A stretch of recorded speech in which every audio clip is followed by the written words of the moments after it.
আসসালামু আলাইকুম প্রিয় খামারি ভাইরা, আশা করি সকালে ভালো আছেন। সন্ধ্যার আগ মুহূর্ত আমার গরুকে খাবার দেওয়ার সময় গরুগুলো প্রচন্ড দুষ্টুমি করতেছে, এই জন্য প্রচুর নয়েজ, তার মাঝে ভিডিওটা তৈরি করা। যাই হোক, 3 দিন ভিডিও দেওয়া হয়নি, তাই আজকে আবার চলে আসলাম আপনার মাঝে ভিডিও নিয়ে।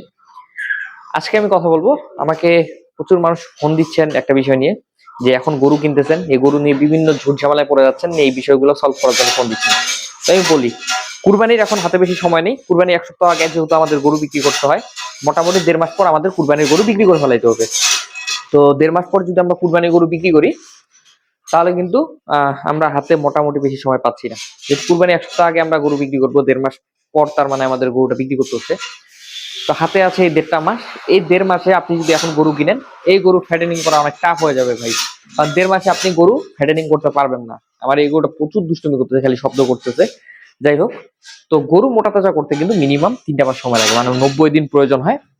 এখন হাতে কিন্তু আমাদের 90 দিন সময় নেই। কাজে এখন যারা গরু কিনতেছেন কুরবানির চিন্তা করে, তাদের কিন্তু গরু বিক্রি করতে হবে কুরবানির পর।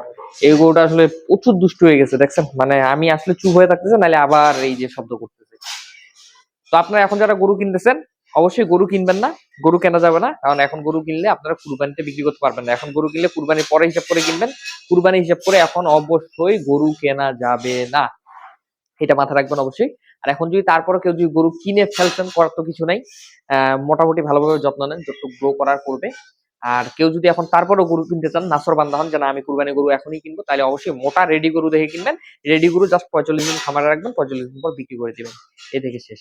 আর আরেকটা জিনিস না বললেই নয়, আমি কালকে ফেসবুকে একটা ভিডিও দেখলাম, দেখার পর নিজেই ঘাবড়ে গেছি। সেটা হলো যে ইদানিং কিছু আমি খামারে প্রতিবেদন দেখতেছি, যেমন ধরেন যে 15,000 টাকা একটা গাভী কিনে বর্তমানে 120 গরুর মালিক, 200 গরুর মালিক, এরকম অনেক ধরনের সফলতার কল্পকাহিনী ফেসবুক ইউটিউবে কিন্তু প্রচুর এখন নিউজ চ্যানেলগুলো নিউজ করতেছে।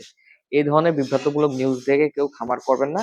কারণ আমি মনে করি আপনারা যারা বর্তমানে এই সেক্টরে আসেন, অনেকে লোভে পড়ে এই সেক্টরে আসেন, মনে করেন এই সেক্টরে আসলে কোটি কোটি টাকা লাভ। যেমন কালকে আমি একটা ভিডিও দেখলাম, একটা 15,000 টাকার গাভী থেকে শুরু করে আজকে তার মোটামুটি খামারে 120টা গরু 12 বছরে। এটা গরুর খামার। একটা গরু একটা টাকার মেশিন না, গরুকে মুখ দিয়ে খাওয়ালে পিছন দিয়ে কিন্তু টাকার নোট বের হয় না। গরু থেকে মাংস উৎপাদন হয় বা দুধ উৎপাদন হয়, টাকা উৎপাদন হয় না। তো এখানে লাভ হয়, লাভ হয় না তা না, কিন্তু সেটার পরিমাণ খুব সীমিত। স্বাভাবিকভাবে অন্যান্য ব্যবসায় যেমন প্রফিট হয়, এটাতেও তেমনই প্রফিট হয়। এটাতে আহামরি খুব প্রফিট হয় না, এমন না এটা সুদের ব্যবসা। আর হালাল কোনো জায়গাতেই আসলে আহামরি প্রফিট হয় না, যে প্রফিট হয় এটা স্বাভাবিকই হয়। আমার খামারে অনেক প্রফিট হয়, কিন্তু আমি এগুলো শেয়ার করি না। কেন করি না? যে আমি যদি এটা শেয়ার করি, আপনারা অনেকে লোভ করে আমার মতো আবার খামার দিতে যাবেন, কিন্তু আমার এই খামারে তো প্রফিট একদিনে হয়নি। আমি করতে করতে প্রত্যেকদিন নতুন নতুন আমার ভুল আমি খুঁজে বের করি, নতুন নতুন ভুলের সমাধান করি, আস্তে আস্তে আমার প্রফিট প্রতিনিয়ত বাড়ে। তো এখন মাশাআল্লাহ ভালো একটা প্রফিট হয়। আর সব থেকে মজার ব্যাপার, আমি যখন খামার শুরু করি তখন মাত্র 3টা গরু দিয়ে শুরু করছিলাম।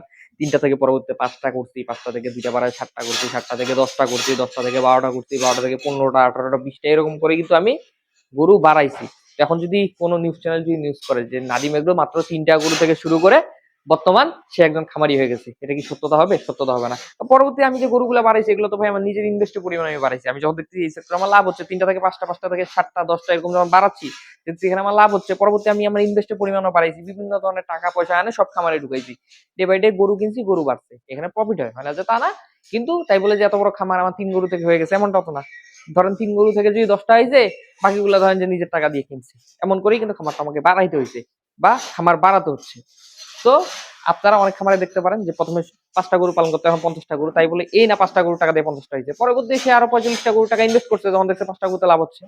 তো এই ধরনের বিভ্রান্তমূলক নিউজ বা রূপকথার গল্প দেখে খামার করা যাবে না। খামার করলে বাস্তবটা বুঝতে হবে। 2-4টা দিয়ে আপনিও শুরু করেন, কিন্তু 2-4টা থেকে ওই 100টা গরু হয়ে যাবে, এই স্বপ্ন কল্পনা তো দেখিয়েন না। এখান থেকে সামান্য কিছু প্রফিট হবে, যে প্রফিটটা হবে মোটামুটি আপনি যদি 10টা গরু পালন করেন, আপনার ফ্যামিলি নিয়ে আপনি খুব ভালোভাবে চলতে পারবেন ইনশাল্লাহ। যাই হোক, ভিডিওটা যদি ভালো লাগে অবশ্যই আমার চ্যানেলটা সাবস্ক্রাইব করে রাখবেন, পাশাপাশি ভিডিওটাতে একটা লাইক দিয়ে রাখবেন। সবাই ভালো থাকবেন, সুস্থ থাকবেন। আসসালামু আলাইকুম।